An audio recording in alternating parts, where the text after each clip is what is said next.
When an article says, "Some scientists think," then remember this. I, as a scientist, once thought I could fit a whole orange in my mouth. I could, it turns out, get it in there, but I hadn't given sufficient thought to the reverse operation. I should also, on reflection, have practiced in private. I had an audience, which grew as my initial satisfaction at a hypothesis well proven, slipped rapidly through stages of qualm, disquiet, then alarm, mild through severe, and ended in full-blown panic. When one panics, one's muscles tense, which is, of course, the opposite of what I needed here. I had been quite relaxed at the start, but now I couldn't get a finger between the orange and the very taut edges of my mouth. Above and below, the orange, which was now under some pressure, deformed to make a nearly perfect seal against my teeth. I hadn't previously been aware of how much oxygen one needs to consume an orange, but I was made aware of it now by its sudden and ongoing lack. I forgot for a moment that I had nostrils and tried to breathe in hard through my mouth. I have big lungs. When the doctor tested my lung capacity, I blew the end clean off the cardboard tube.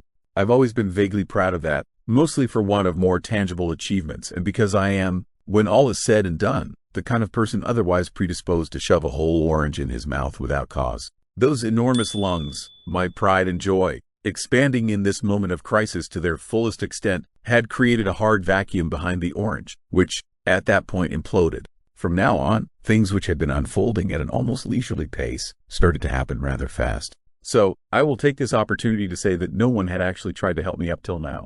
This was not for lack of opportunity. Later, someone mentioned the kind of details, veins like worms scribbling incomprehensible messages across my forehead, eyes popping out as if on stalks, laced with tiny red veins, which one can only truly apprehend at a distance that wouldn't have made help impossible. But back to the imploding orange. Although it didn't diminish appreciably in volume upon implosion, the released juice vaporized, turning into a burning acidic cloud that instantly flooded my lungs. My lungs very sensibly responded by collapsing rapidly, aided by an involuntary and powerful spasm from my diaphragm. The vapor and oily zest from the orange's skin mixed with mucus scoured from my lungs, that spread flat, we must remember, would cover a tennis court, as well as the last of my residual oxygen, exited now through my rediscovered nostrils as a magnificently abundant yellow foam. And, having a volume in excess of what could easily egress at speed via those narrow tubes, it also squirted out through nearby exits, including around my eyes.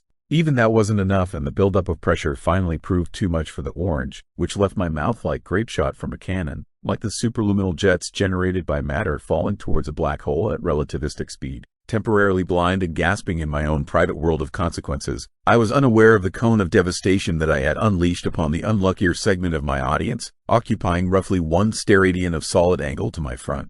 When I finally recovered my senses and the cycle of whooping inhalation and coughing fits had exhausted itself, I was greeted not by the concern that I felt such a brush with death merited, but with a disgust that later reflection suggests may not have been wholly unwarranted. So, anyway, whenever you read, "Some scientists think about me," and recalibrate the lower end of your expectations accordingly.